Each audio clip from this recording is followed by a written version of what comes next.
waiting for this to upload. This is the slowest part. Okay. It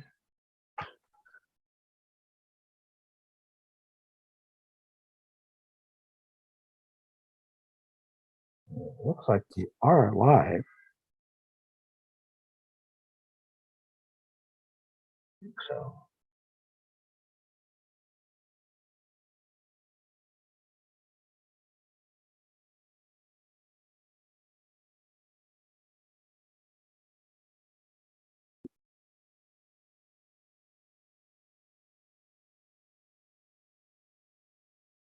All right, we are live.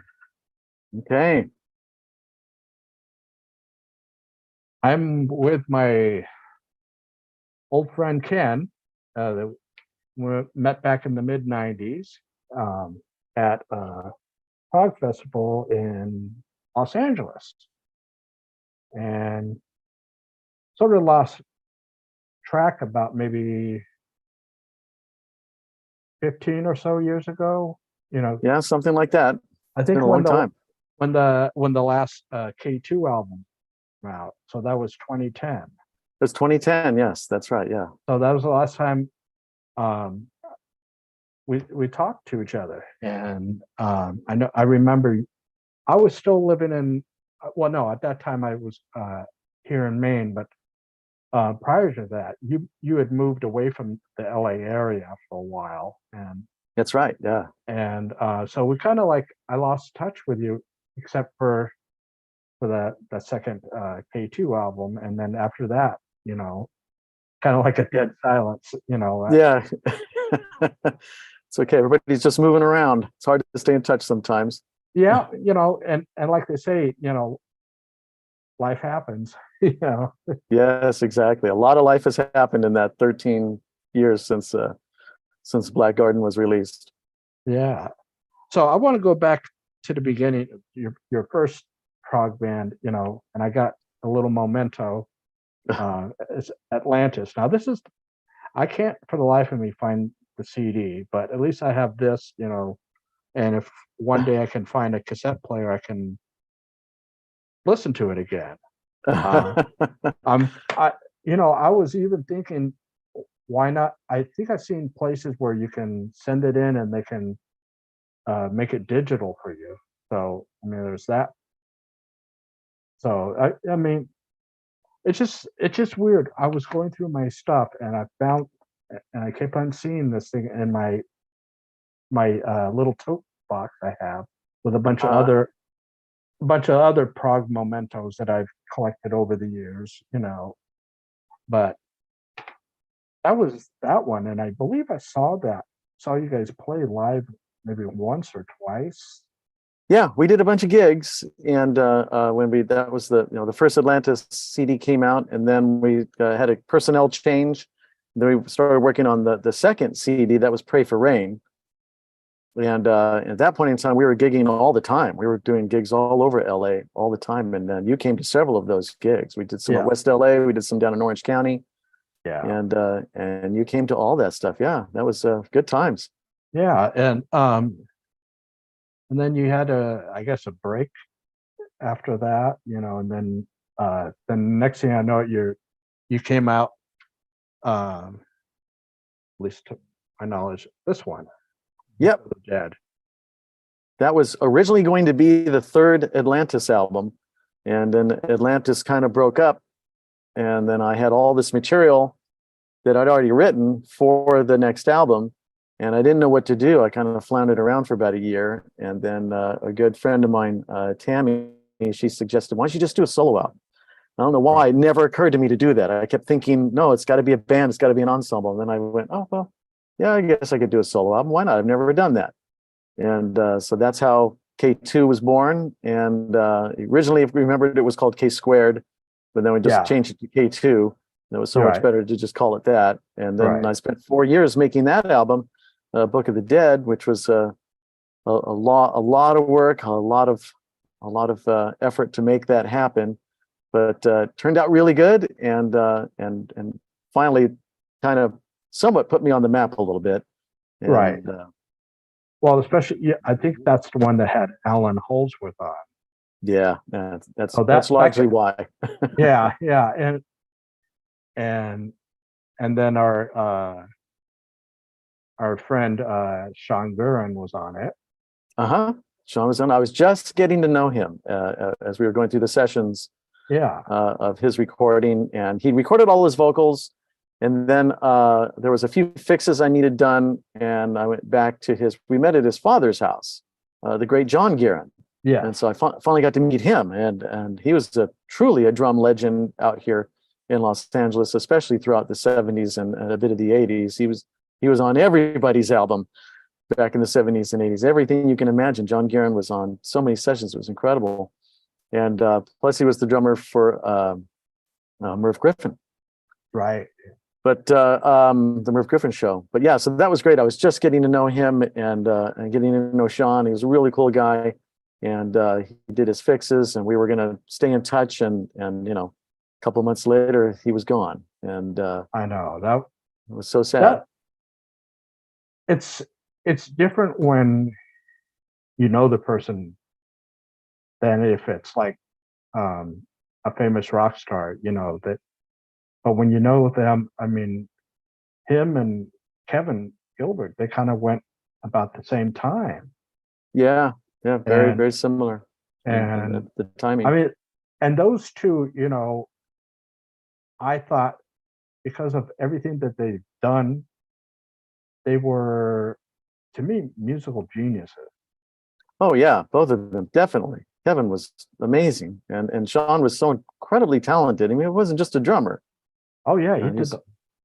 He did a lot of them. I have his solo albums that they did, Yeah, and yeah, then yeah. that archive where I guess it was bits and pieces of stuff that would have probably been a third album.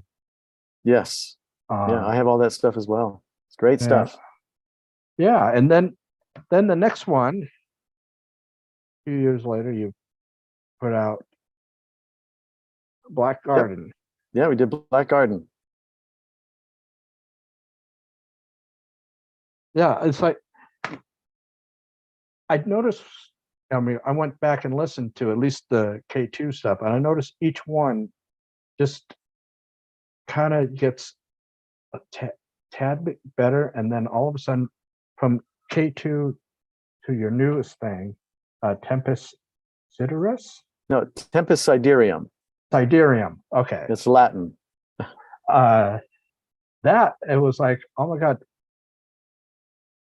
K2 sounds to me was like these first two albums were like the testing grounds, and that was like, wow. I mean, so orchestral in parts. It was just amazing. I mean, I've been listening to that in my car and then on my headphones.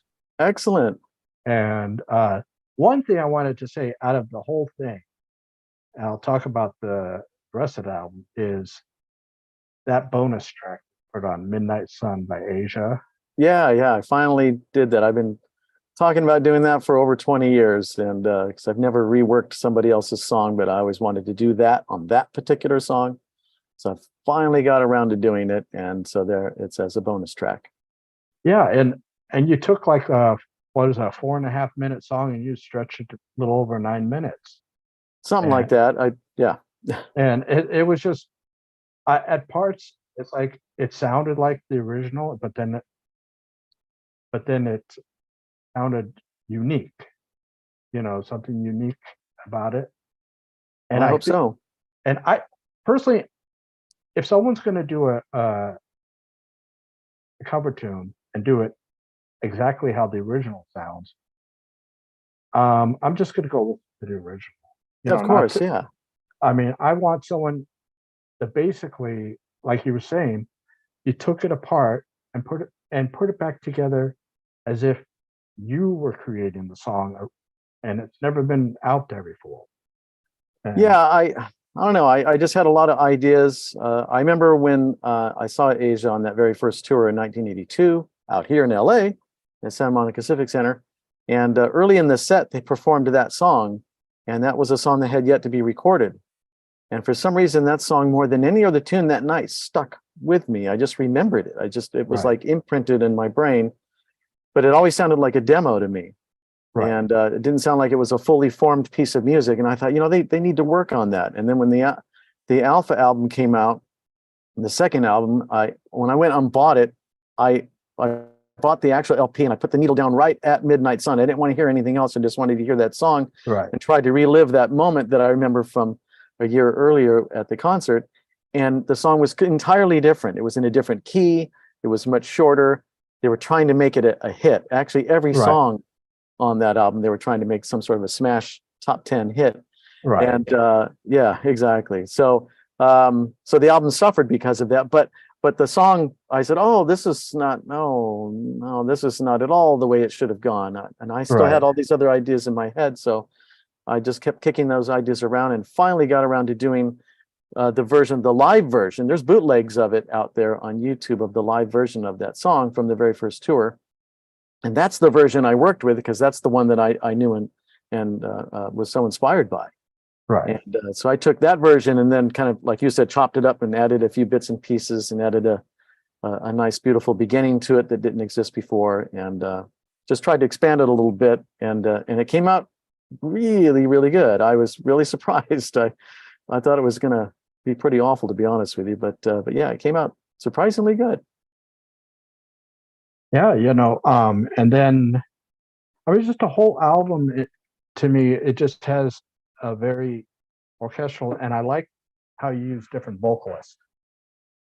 Yep, that was a conscious decision. Yeah, there's 5 songs and 5 different vocalists.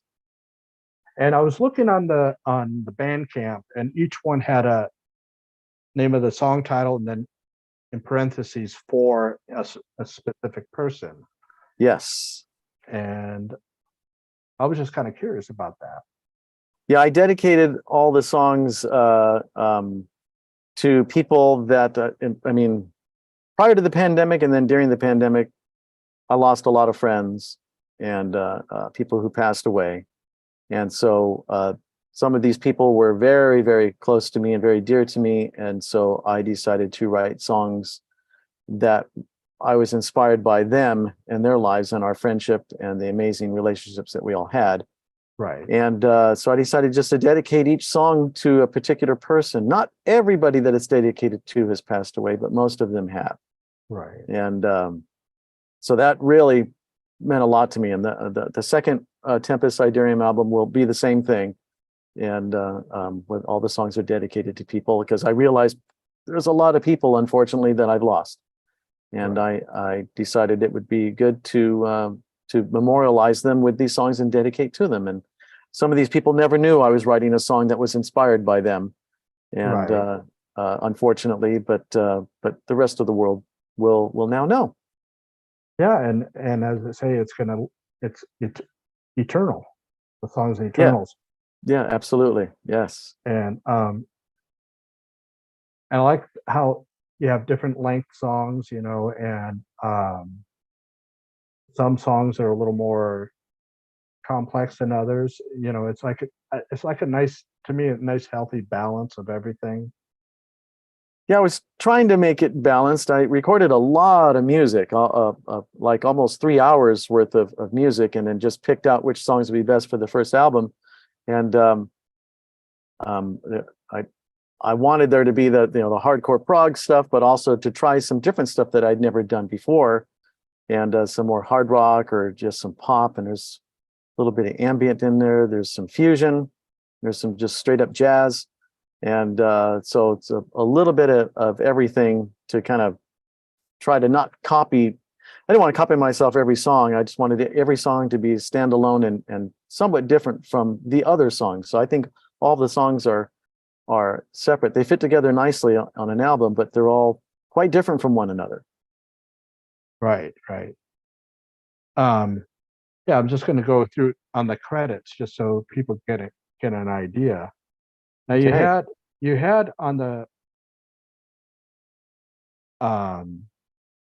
you had someone, female vocalist on Dust and Shadows. Oh yeah, that's Tiare Ball, or Tiare Rock is the name that she's going by now. She's the granddaughter of Ernie Ball, for any guitarists out there.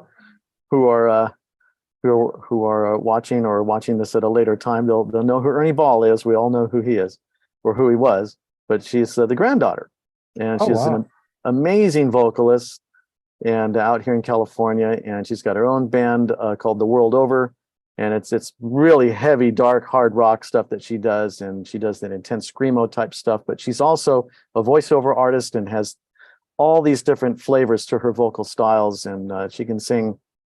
She's an amazing range. She's an amazing singer. She's this tiny little thing, and she just has this amazing set of pipes, man. And that's what I was looking for. That song needed a very powerful female vocalist, and she definitely delivered. She's incredible. That's the single from the album is Dust and Shadows. Okay, yeah. Also, then the next one up for Rise Part 1, you Yes. got Matt Dorsey, and we were talking off in Messenger that every time when I heard that, I was like going, that sounds incredibly like Sean Duran. It's kind of weird, huh? Yeah, I was going, wait a second, is this, and I had to check to see in the credits. I was going, wait a second, but then, so it's like, he probably doesn't even know he sounds like him, and there it is. But it didn't sound like, not like he was copying it, but it just had the whole essence and everything about it. Yeah, he really does. It's just that's how he sounds when he sings. That's just how Matt sounds. It's not an attempt to sound like any particular person. He just sounds like Matt. But he does sound uncannily like Sean, especially in certain phrases and the way certain things are sung. There's moments where I say, "Oh my God, it sounds just like Sean." And so the very first time I heard him sing, I said, "Oh my God, you sound just like Sean Guerin." And he said, "Who?" And so I explained who he was, and I said, "You sound so much like him," and I never expected that, and so that was great, and then he really just can deliver the right kind of flavor and texture and that smokiness that needs to be there to get the certain emotions going on in certain songs, and so for Rise Part 1, yeah, he did an amazing job on it, and luckily he really likes the music too. So that really helps with the performance, and yeah, so he kicks ass on that song, man. There's no doubt about it. Yeah, and then you got, I believe the next one is Double Down. Double Down, yeah, that's Brent George on vocals for that one. If we're talking about vocalists, yeah. That's like a song within a song.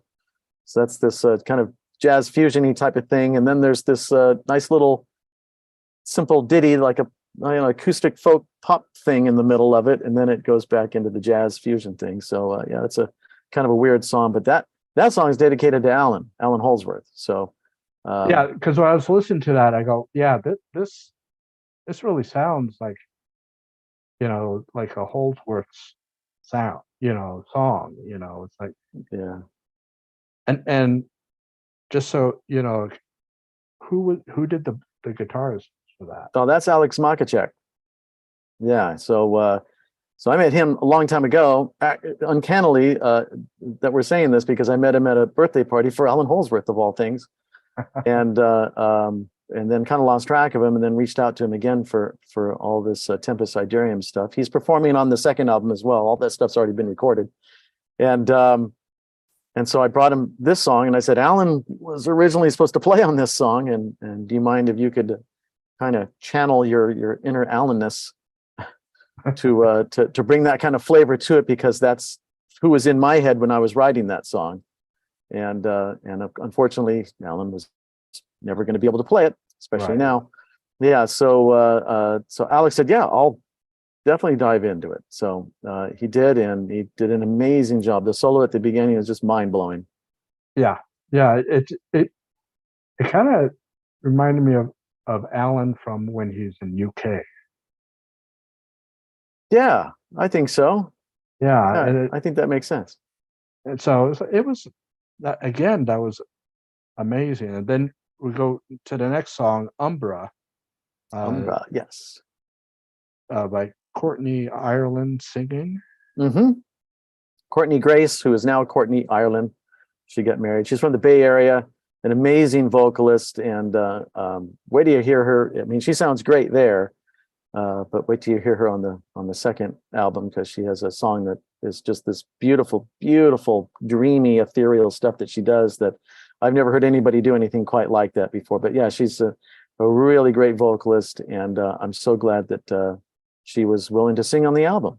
Yeah, she did it. Another amazing vocalist. Yeah, that like I said at the beginning, it's like it's so cool that with this project thing, you got different vocalists, for different, I guess, moods of the song, because I don't, for this kind of thing, I don't think one vocalist would have been right for it. At least that I personally, because it's just different, you know, moods. Yeah, absolutely. Yeah, the songs, a lot of these songs are written with particular vocal styles in my head, but I didn't know who was ultimately going to sing them, because a lot of these vocalists I didn't even know at the time I was composing this stuff. Right. Some of this stuff is, well, I composed years and years ago. So, but I just knew that, oh, this has to be, I put the songs through different keys and said, oh, this should stay in this key, and that other song should stay in that key, and then realized, this should be a female vocalist here, and this other song should be a male vocalist. And then decided, I'm just going to find the right vocalist to fit the song. And I've never done that before, so that was something different and new for me. Instead of just having one vocalist sing the whole album, because I realized one person, as you said, one person couldn't really do it, especially the way that I composed the song. So that's why I decided to find a vocalist that would match the song, that type of a song. Right. And hopefully that worked out. I think it came out quite well, and it makes for a uniqueness between the songs as well. Again, it adds to the idea of having each song be completely different from one another. So then we go to Currents. Currents. Yeah, it's a great song. That's Carlos Sosa Denis, who sang on that. He actually sang on this years ago when we were working on stuff that was possible for him to sing on for K2, for the lost third K2 album, which has now been reborn as a new K2 third album. And that's a long story behind all that, but yeah, so he did this layered vocal thing I wanted to do, kind of a Freddie Mercury type of thing with Queen, and just get multiple layers and layers and layers of vocals. And so he was willing to sing all this stuff over and over and over again, and we just stacked all that and made that song sound really great. I mean, it starts out kind of mellow, and you can hear all the different layers, but as you get towards the end of the song, it's so epic and beautiful, and there's so much going on there. And he just did amazing. He has an amazing voice. I met him when K2 was on tour in Holland, and he's just a great guy. He lives in Florida now. He was from Cuba. He lives in Florida now. Oh wow! So then the bonus track that we were talking about at the beginning. Go ahead. Now my on the credits you gave me, I can't seem to find it, who's actually singing that again. Oh, that's Brent George. Okay, so he came in two songs. Yeah, Brent is because he did the bonus track, of course, Midnight Sun, but he also sung Double Down, the Allen song. So yeah, great vocalist, a really great guitarist as well. He's quite the talented blues guitarist, and I'm so glad that we got to meet him. He was a friend of Doug's. Doug's the drummer for K2, and we needed a vocalist. Kind of last minute, things kind of didn't work out, and we needed a vocalist to go on the road with us. And so Brent was brought in, and he just kicked ass on tour. And so he's just been around all this time, and I always wanted him to continue singing. He decided to go do a more of a solo folk act type of a thing, and he's got a big following out here in the beach area, in the South Bay area. kind of doing the acoustic guitar folk thing, but he can sing just so many different styles. He's such a talented guitar player. It was great to have him on those two songs. He's on some other songs coming up on the new K2 album as well. And also on the second Tempus Sidereum album, he's on a song in there. And yeah, it's just a very, very talented guy. Yeah, it perfect. I think it was perfect for that song, just the way you arranged it. Yeah, I was really struggling as to, who's going to sing this, because this is such a great song that John Wetton and Jeff Downes wrote. And I thought, who's going to sing that and do it justice and have it make it worthwhile, and Right. And put the ultimate icing on the cake. And so I took the song to him, and he loved it. He'd never heard it before, and he says, "Yeah, I'll do it. Let me see what I can do." And of course, as you know, he did a fantastic job. Oh yeah. Now I want to talk about. Now that we talked about the vocalist, let's talk about the instrumental. The different. I mean, you yourself did, not only bass but quite a few other instruments. Yeah, I did a lot of stuff, more than I've ever done before, just to kind of, fill in all the gaps of stuff that nobody else ever really got around to. So yeah, so I did all the bass, of course, and but I did about half the keyboards. That's me, and I did some electric and acoustic guitar in there, and a few little percussion type things that I didn't even really give myself credit for. But I mean, I did that, little odds and ends here and there. Tiny little things you probably wouldn't notice when you're listening to the whole song, but there's something else going on back there, and that was me. And yeah, so it was really cool to be so deeply immersed in not only the writing but even the performances of all the songs, and just putting all the different bits and pieces together and trying to make it happen. Sometimes putting those bits and pieces in after everybody else has done their stuff, which made it a little bit more difficult, because I had to make sure I played it right. Right. Because these other musicians are so incredible, it's I can't even hold a candle to them. Oh yeah. You got. Oh my goodness. You got Jimmy Keegan on drums. Yeah, Jimmy is amazing drummer. Yeah, he's a really, really great drummer. Oh yeah. And then he's from Spock's Beard, and then what? I mean, what's Um, I can't think is of it it. Pattern Seeking Animals? Is that one of Yeah, them? that's the one. Yeah. Yeah, that, and plus he's played with Santana and a whole bunch of. He's played with so many people. Go to his website. He's just got this laundry list of musicians he's played with.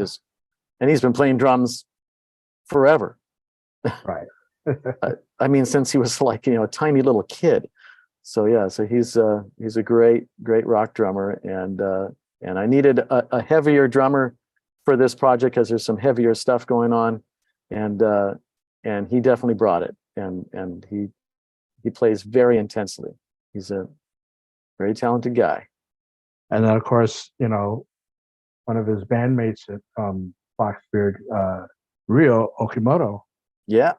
I mean, and I know you had him on the K2 stuff, so it's just brought him on board for this.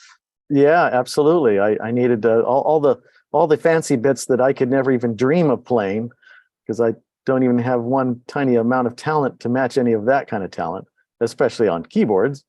And so yeah, so all the fancy stuff was all played by him, and all the analog stuff, all the Moog and the piano and Hammond and all that stuff. So yeah, and of course he just, as everybody knows, he always kicks ass on anything that he plays.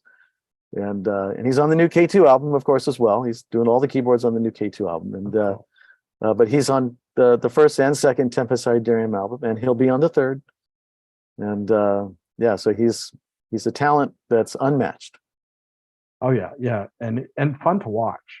Oh yeah, he's such a performer. He's so funny and just so into it. I mean, how can you not get into it when you watch him perform? He puts on a show. I mean, he knows how to put on a show, not just stand there and play, which is great to do, but actually engage with the audience and banter and jump around and all that kind of stuff, and make jokes and faces and all that kind of stuff. I love that. I love all that. Oh yeah. And then we got Alex. I can't pronounce. Alex Makacek. Makacek. Okay. Yeah. He's from Austria. Oh wow. Okay. As Alan Holdsworth dubbed him, the Austrian Alan.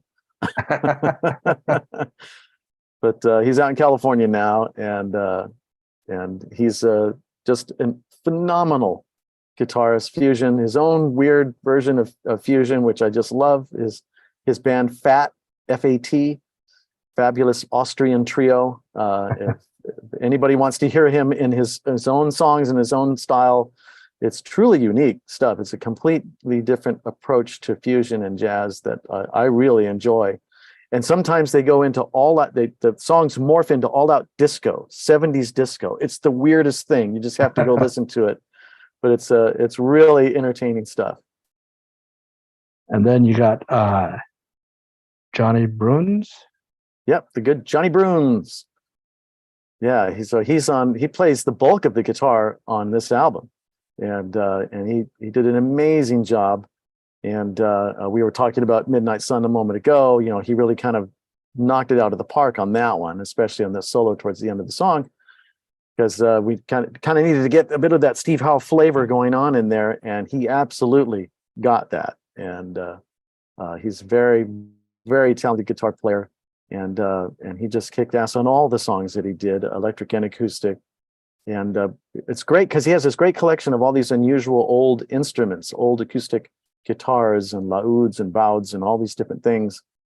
And he was able to pull all that stuff out. We just say, hey, try that guitar in this spot, and try that guitar and put it in this other spot. And so just kind of experiment in a studio, and it came out so good. It's just all this great stuff, all these different textures and sounds. And I love how in every song he sounds different. It's not the same thing repeated. It's different tonalities, different guitars, different overall tones that I really dig. And yeah, so people definitely got to listen to this album and hear some great guitar work.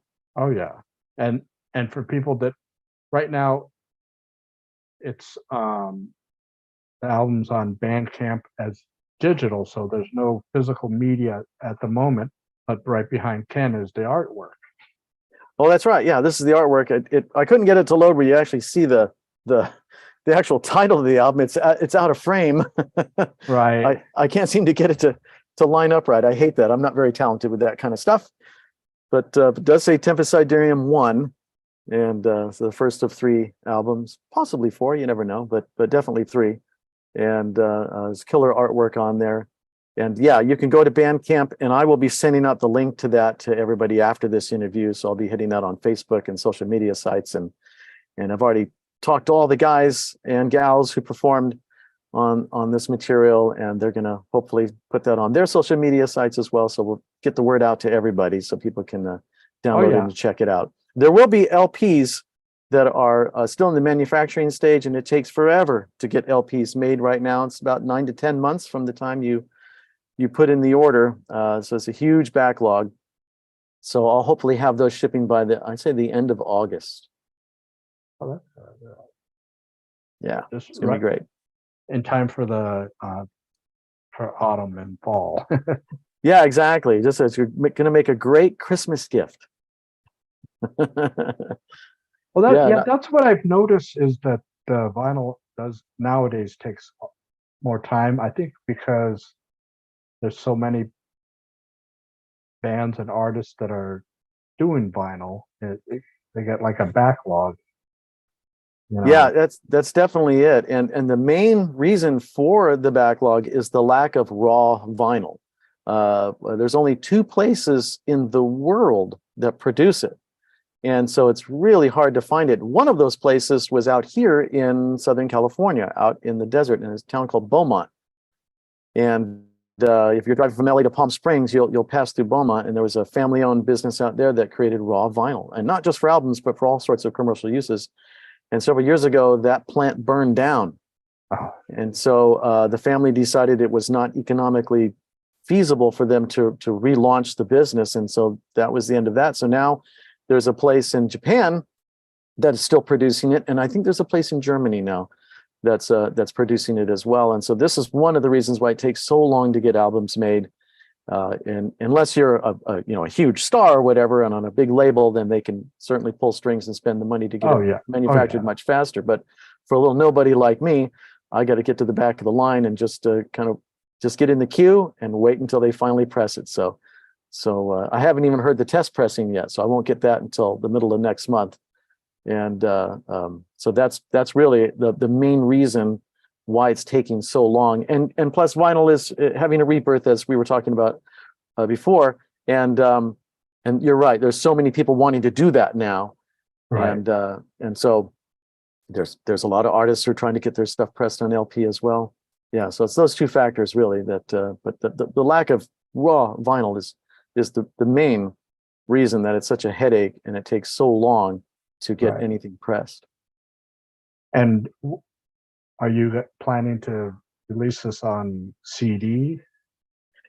That's a good question. I may end up doing that. What I think I'm going to do, if this works out, so there's a lot of material that isn't going to actually get released, but it's all part of the sessions that all this stuff was written and recorded with.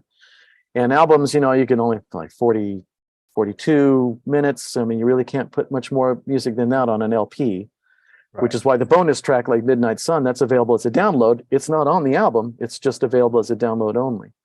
But I may take all this music, once all the albums are out, I may put them all on CD and add some bonus tracks, maybe do like a 2 or 3 CD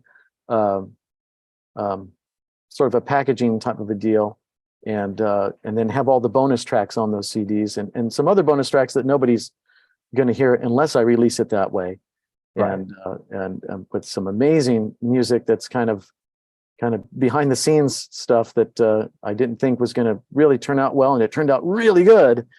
And so I said, okay, maybe I got to release all that stuff as well. So maybe I'll end up doing something like a 2 or 3D, like a double or a triple CD release or something. So at some point I may explore that, but I want to get all the Tempus Sidereum stuff out there in the download and vinyl world first, and then we'll see about a CD after that. Yeah, as you can tell behind me, I got nothing Yeah. but CDs, and for me, it's the perfect medium for me. I get people, or when they're into vinyl, they say that they prefer that over the CD. It's like I think it's a personal preference. Sure. You know, Sure. Yeah. and also too is like I read somewhere that they said before the CDs came out, when it was like 82-ish, Yeah. Something like that. 82, 83. all the albums that were released before that sound better on album than they do on CD. And then any albums that came out on CD, sometimes it's a hit and miss how it sounds on album. So it's like it's just kind of weird how, because obviously vinyl is analog all the way, and CDs are digital. So it's like I don't know how digital sounds on vinyl, but I had very little vinyl growing up. I mean, Oh, okay. so I some of it I had was like 12-inch singles, Hmm. something like that. Um, and but nothing, I had a couple Queen albums, on vinyl. Like, I had a couple Rush albums on vinyl. It's like Yeah. just a few things, but it's like nothing. I mean, I think maybe I had a total of maybe 20. Oh, wow. Okay. Yeah. That's So unusual for somebody who's way into the progressive stuff, but that's yeah, cool.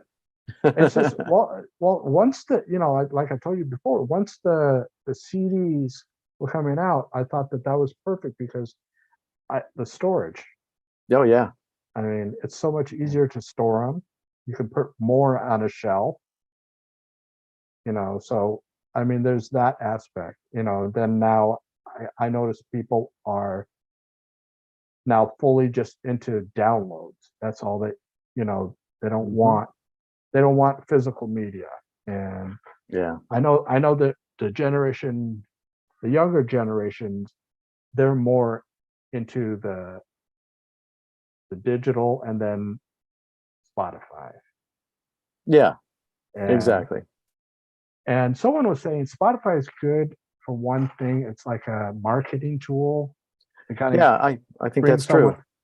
someone into the music, and uh, then be able to get them to buy product that way. Because we all know that Spotify doesn't pay you jack. Oh, it doesn't pay anything. I mean, we can talk about many different artists who have millions and millions of plays on Spotify, and they make almost no money at all because they're Yeah. they're making less than 1 cent per spin. I mean, it's ridiculously stupid. Oh Yeah, yeah. so it should be used just as a marketing tool. If you're serious about a career in music and you want to get your music out there, if you can get it on Spotify, that's great. There's nothing wrong with having it there, but you're not going to make any money. But Right. but you can certainly say that I'm on there, and you can send those links out, and then and include links to your own store or a different place where people can actually download your music and Exactly. download stuff that isn't on Spotify but that is still you. And yeah, so that can definitely be used as a marketing tool. Yeah, that's why I try to direct people over to Bandcamp, because you can still listen to it.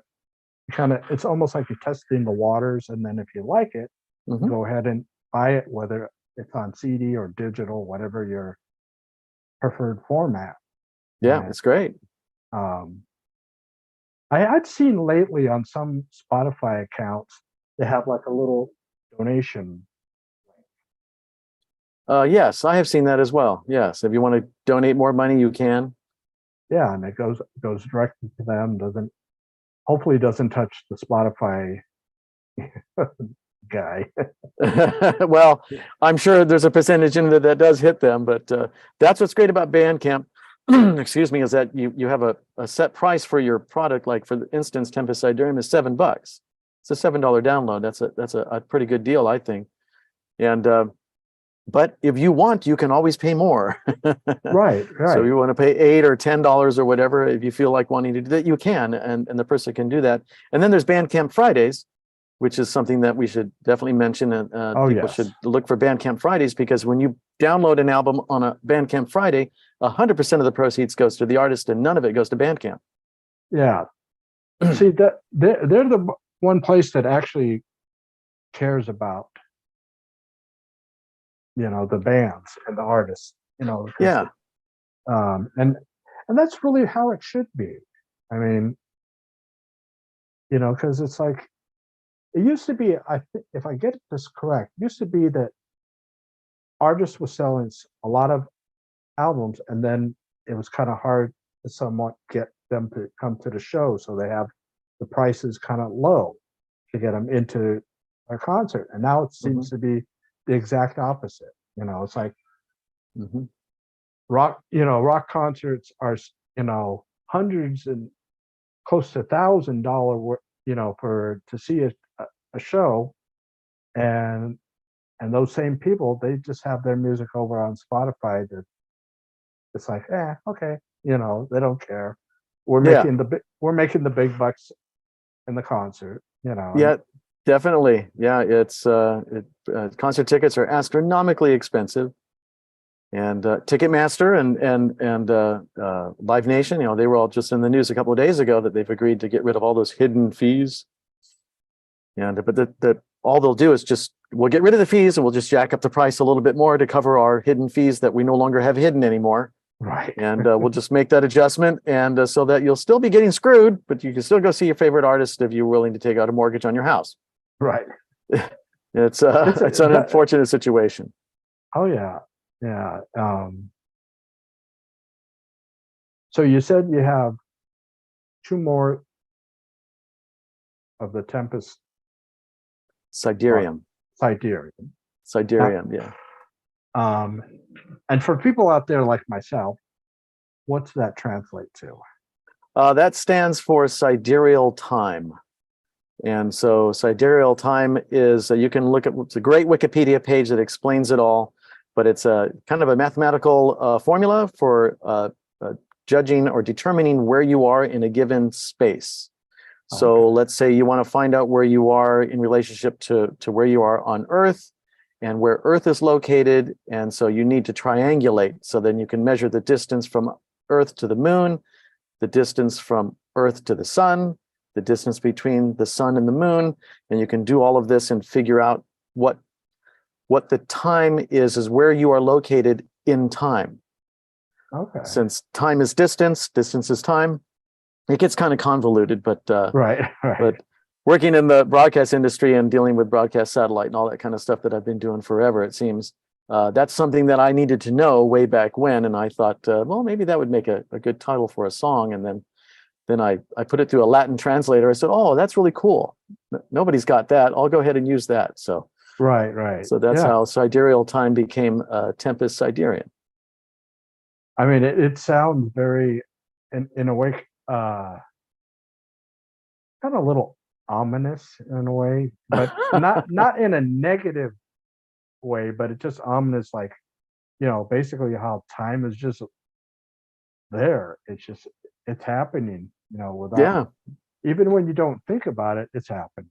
that's right. It's always there. We're always somewhere in time, and time continues to move. And we can get really deep in this if you want, because Einstein has a whole theory about Right. time and how to measurement and all of that, and the curvature Oh of yeah, the universe and that sort of thing. So, yeah. it's amazing, but this is the only genre of music that would touch on something like that, I think so. because I think you're right I about mean, that. because pop music, it's like the ooh yeah baby stuff, and I guess that's fine for them, but if you really want music to actually mean something, you got to find good subject matter, Yeah, and it's like, I think so. it's also it's like a learning experience at the same time. Absolutely. Yeah. So this will cause people to look this up. They'll Tempest Sidereum. What is that? And when you look that up, it doesn't really come up with anything. But if you know that it's sidereal time, then yeah, you can dig down deep into that and really scramble your brain. Oh yeah, that's the one thing that I notice with a lot of progressive rock bands and projects.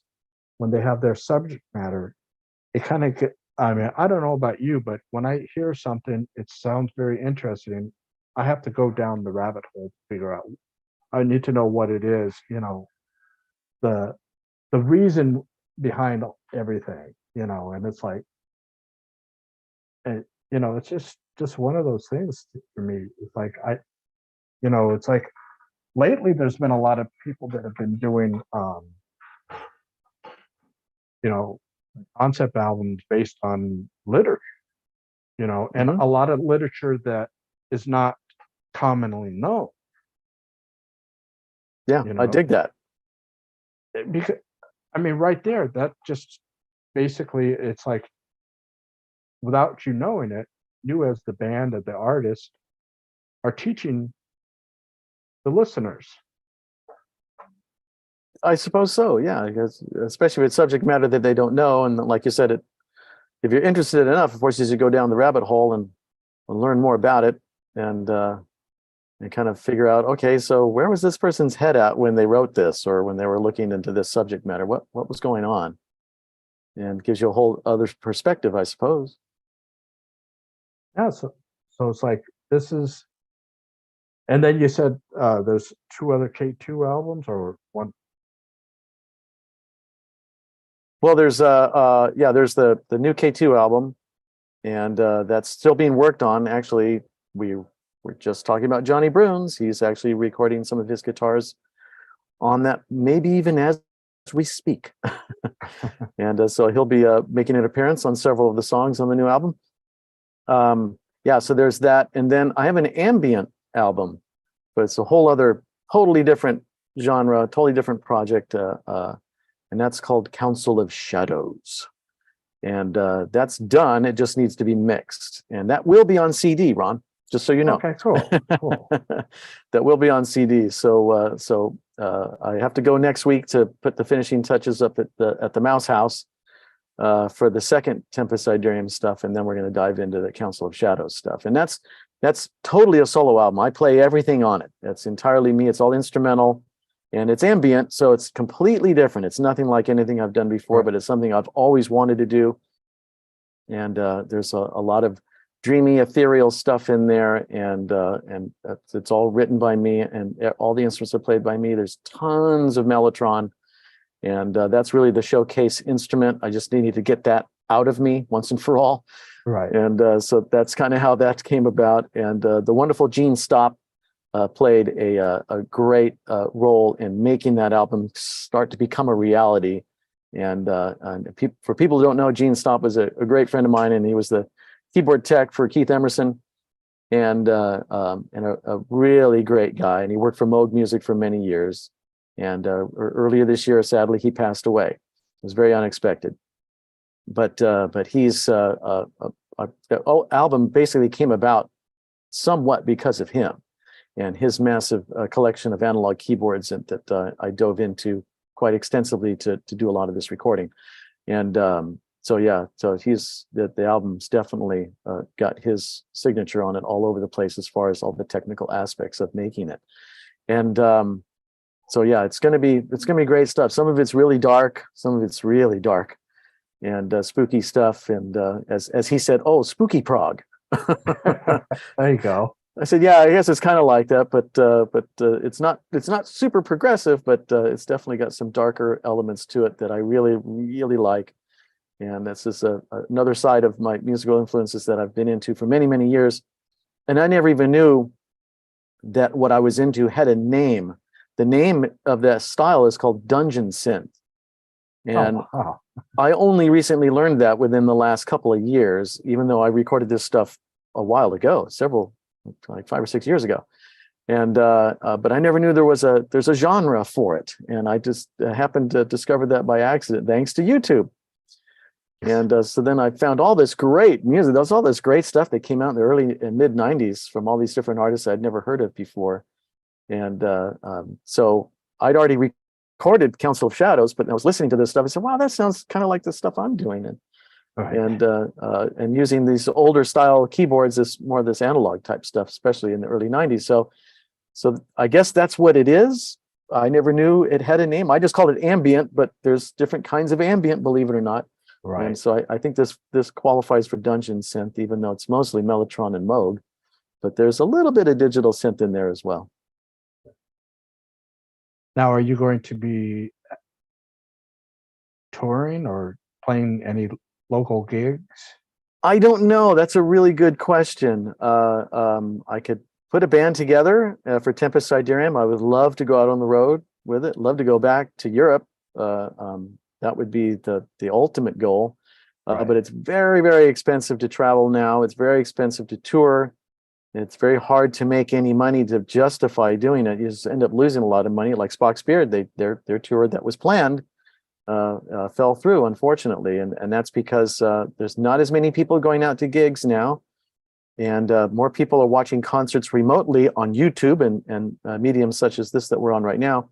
Right. And the venues aren't paying as much money, and so it's really difficult to put a band together and go out and actually make any money or even just break even. Right. And I think if I could be guaranteed somehow that I could break even, I would do it just to do it for the fun. But it's very, very expensive to go do it, and to get on the road, and travel is expensive, and hotels and everything. All the expenses. Yeah, it's insurance and all of that. So, and then just flying gear around, and gear is so expensive to fly because it's heavy, and so it'd be great to go to places where there's already a killer backline of gear at each venue. Which for like drums and bass and guitar you can do that, but for keyboards you really can't. And especially with the kind of music we're talking about here, you have very specific keyboards you have to have with you.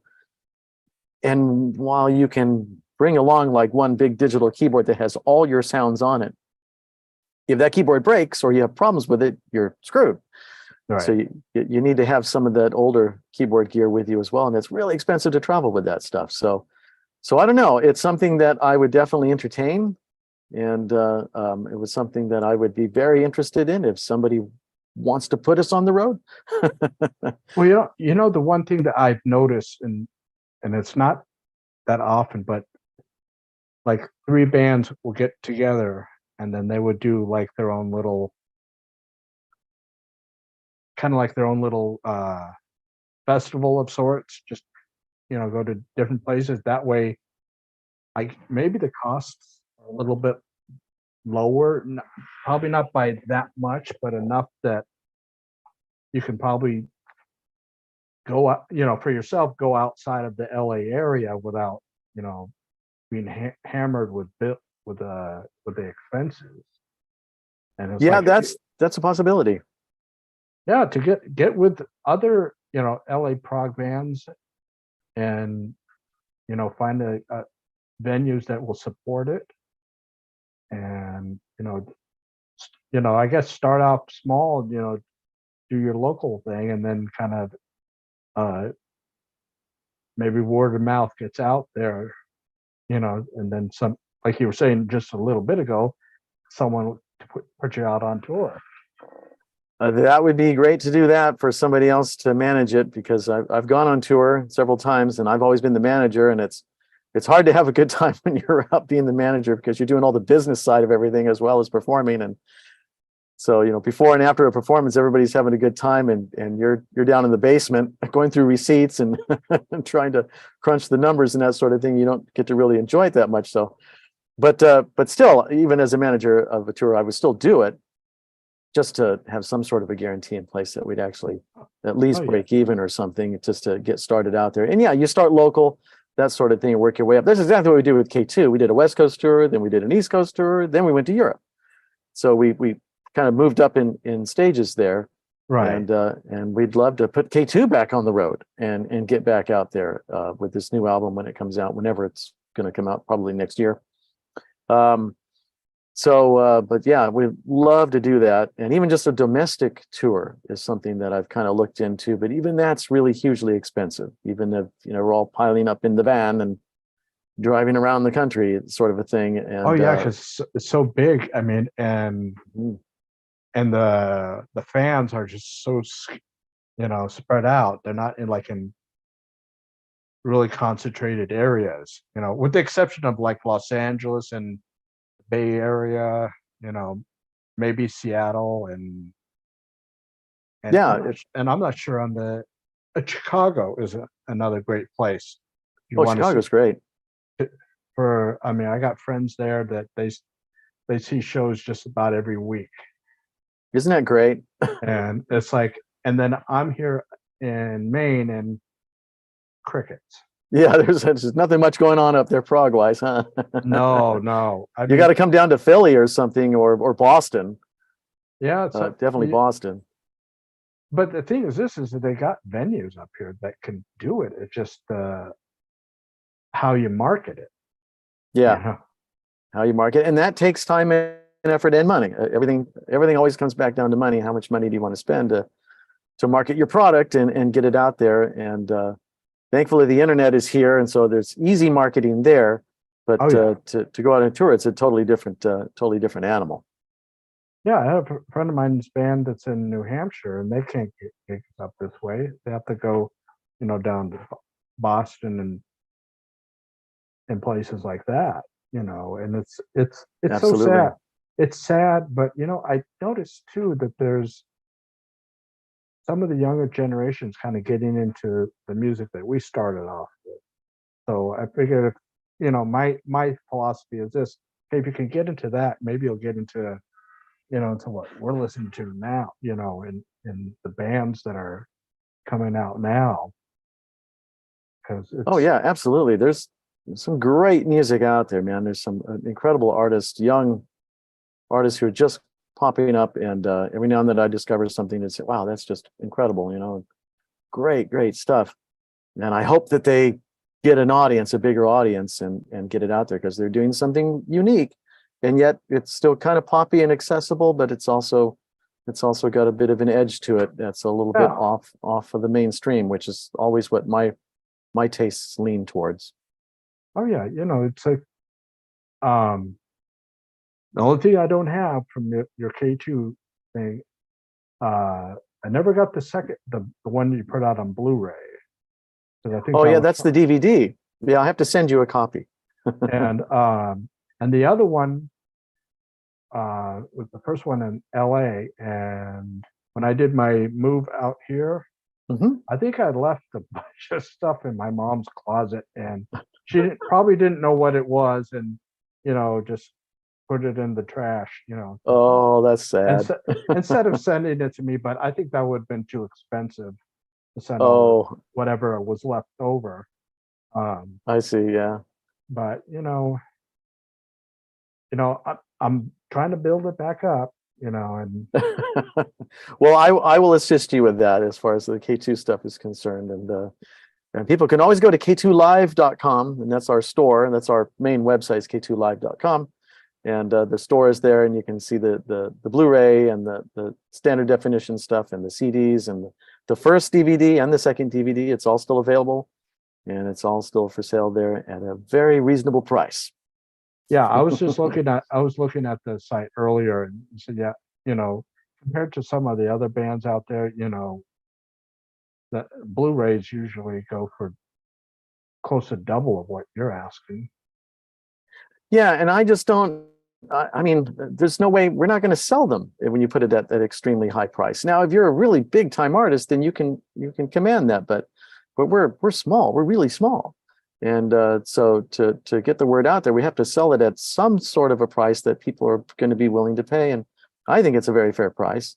Oh yeah. And even the CDs are very. It's only $10 for a CD. It's very, very fair price there as well. And we just have to do that to get the word out there, and people will be willing to buy it. And it's still selling. I mean, I just filled some orders last week, and of the Blu-ray DVD from the I.O. Pages Festival that we played back in 2012, and it came out great. The DVD came out great, and people are liking it, and people are still buying it even to this day. It's 11 years later, and people are still buying it. So it's really cool. It's a surprise. Now on that particular Blu-ray, who's the singer again? That's Brent George. Brent George is a vocalist on that tour, yeah, and plays guitar as well. He's a great guitar player. And then you got Rio on keyboards, and you got the great Steve Poloni on lead guitar. And he's also on Tempus Sidereum. He actually appears on the second Tempus Sidereum album, Steve Poloni. Okay. And of course, you got my dear friend Doug Sanborn on drums, just kicking ass. When you buy the Blu-ray DVD, you'll see more of him than anybody else, and he's just having a blast back there, man. So they had a camera pointed right at him, and you can see his technique and everything that he's doing. That it was a perfect angle to capture him, and so yeah, he just shreds on it. And that happened to be the day of his 50th birthday. He turned 50 that night. Oh wow. Yeah, so there's a little happy birthday stuff going on in there as well if you watch the DVD. Oh yeah, that sounds cool. Yeah.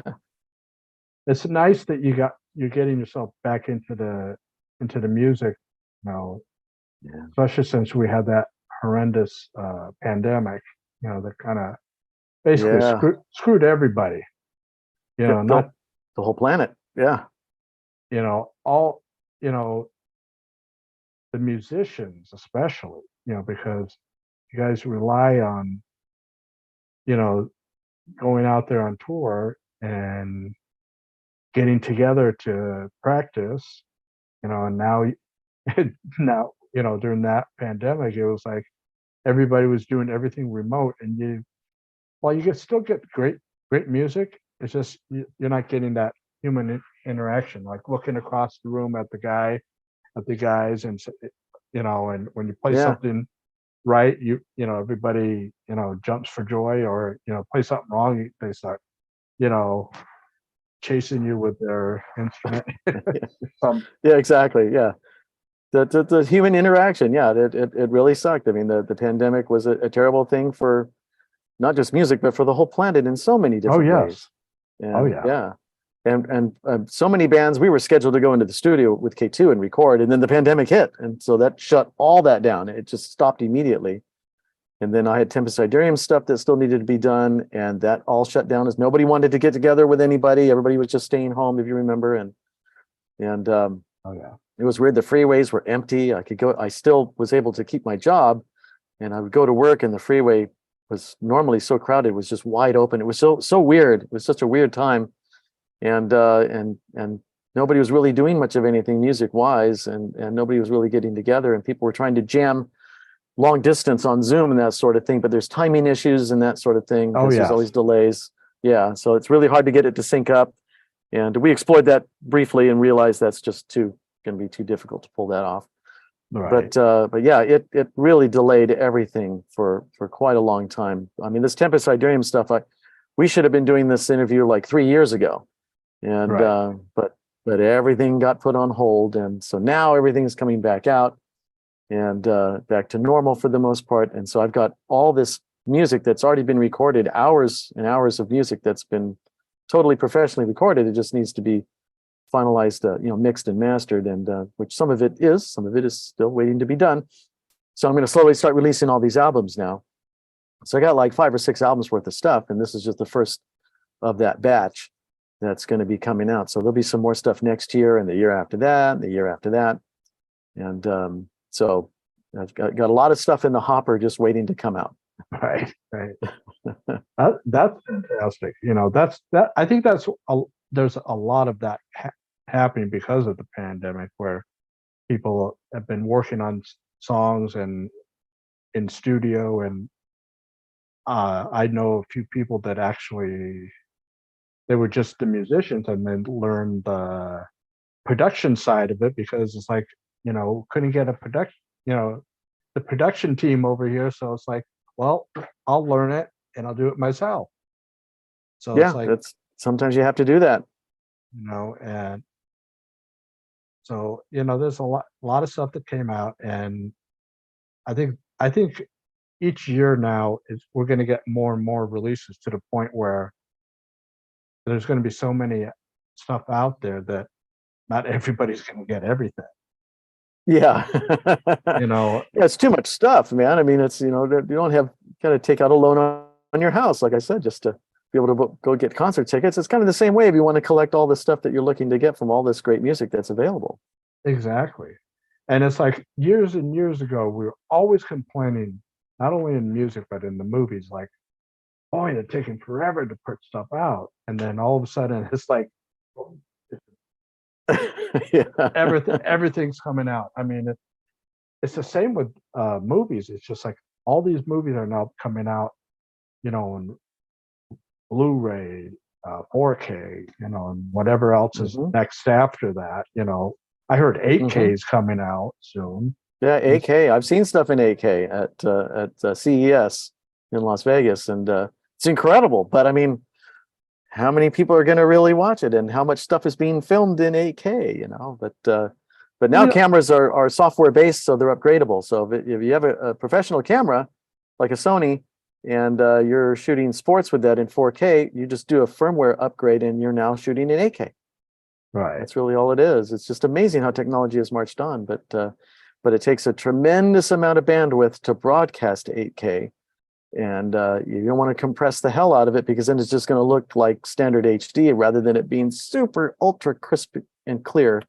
8K is astounding. It's almost like a live picture that you can just almost reach into. It's just the weirdest Right. thing I've seen. It's just amazing. And then also too, you get to the point where it's like, how much do you really want to see up the person's nose? The Yeah, exactly. finely tuned. It's like. I mean, I'm stuck right at the Blu-ray, for now, and the stuff. Yeah. And but I mean, music, they're putting them out. Like I was telling you before the show, um the Green Album. It's also has the Blu-ray, you know, Blu-ray audio. A lot of bands are doing on their reissues. They're doing Blu-ray audio. Some are doing DVD audio. But either way, Yes. it's like you're getting a better quality. And if you have a high-end system, you could be able to get that 5.0 or 7.0 that they have, and you'd be able to be engulfed in the music.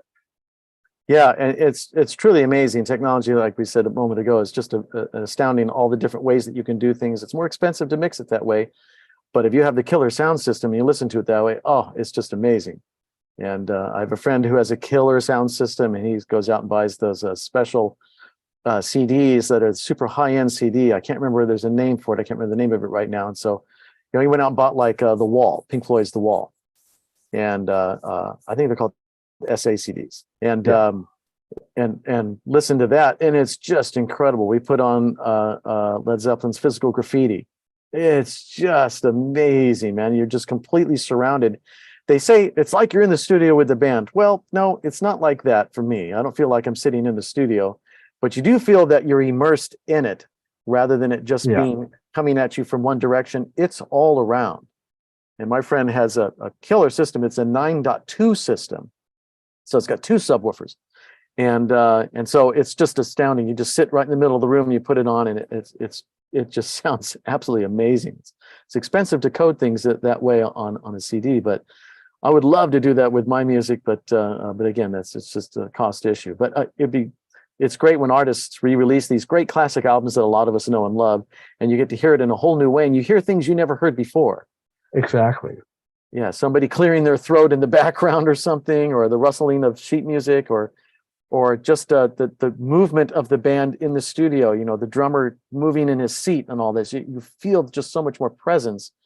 It's all there with all the different channels that you can listen to, that you hear all the different pieces that you never really knew were there all along. But Right. just on LP, you just never heard it. It's just wonderful. Well, you got a lot of stuff coming out, and people that know you from your previous works with K2, they're going to be I get for a big treat, of all the music that you got coming out. I hope And so. It's been piling up. well, especially with that backed up. artwork with for on an album is going to look amazing for some people. I mean, it's Yeah, that's part of the reason. I mean, I always wanted to be on vinyl. We talked about earlier about how you normally you record analog to digital on CD, and in this case, it was recorded digitally. These analog instruments recorded digitally, and now it's being put on an analog medium. And how does that work? But it's great to have my music on LP, because it's never been on LP before. I'm a bassist, and so if you follow bass frequencies and the science behind all of that, with a heavier grade of vinyl, and this is 192 grade vinyl that it's coming out on. So you get a deeper groove in the album, so you get a little bit more deeper bass presence and a warmth that you just don't get with CDs. CDs, the noise floor goes all the way down to 0, and of course on an album, you really can't hear much anything below 40 hertz, but there's still a presence rather than a sound. It's a feeling that's there, that you get. The same thing when you're at a live concert. That's part of the concert experience, is the sounds that you feel rather than actually hear. And so it's great to have that, my music that's very bass heavy on an LP, along with the artwork. It's a gatefold album cover. There's a beautiful picture that Gene Stopp took of me in the center of the, when you open up the album cover, and there's all the lyrics and all that kind of stuff there. And it's really cool to have this artwork on it. I have this great strange photo on the back of the album that's taken by a dear friend of mine, Cheryl. And so I'm actually in that picture somewhere. It's a challenge to see if people can find me in it.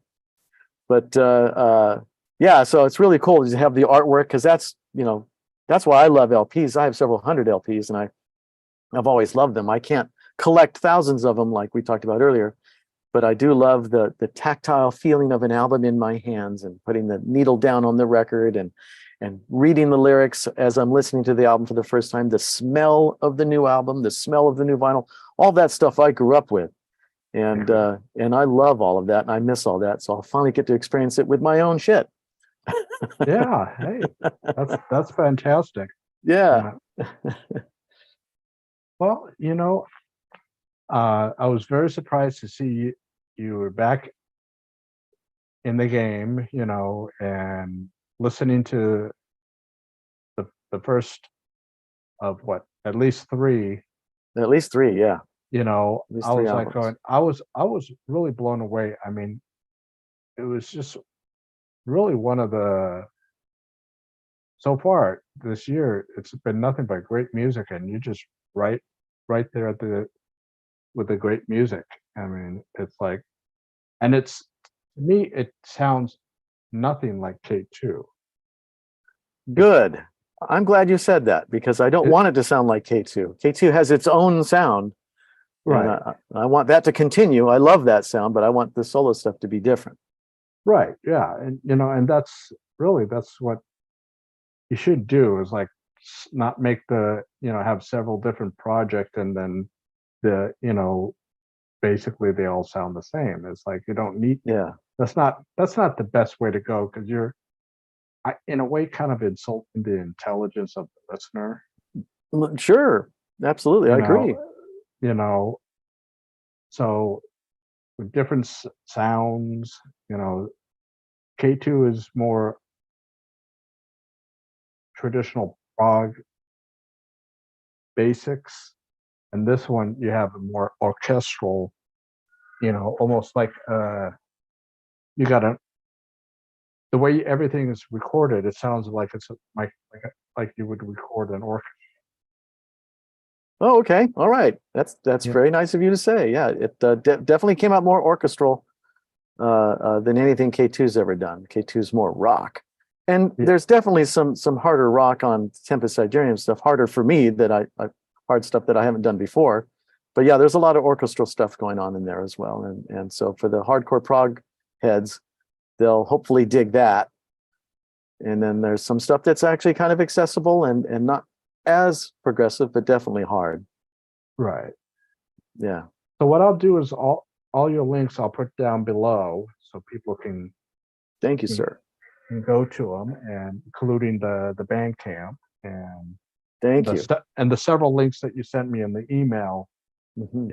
All the everyone's website so people can explore the different websites. That'd be awesome. Thank you. And